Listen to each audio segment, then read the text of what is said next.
Mayong buntag di sa tanan. So especially sa akong peace officer si Sir Kenneth Paul Dulawan.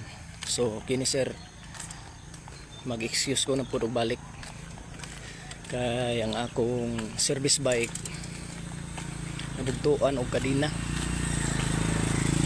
Ang lock niya na kini nga kadina bag-o man ni siya na akong gitaod dayon lock.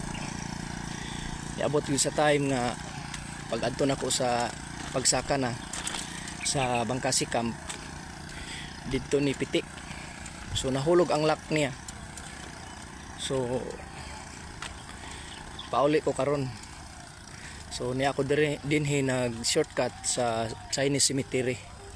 So mo ni ang palibot din ni mga kabugangan guys. So na ako diri sa among road. So sa akong mga kaubanan, koy guards, mga akong pasensya ninyo tungod kay di magid matag na atong panahon nga magkaaberya ang atong service. Kini laging wala tay hilig sa maong motor, din hita na hilig sa maong bike.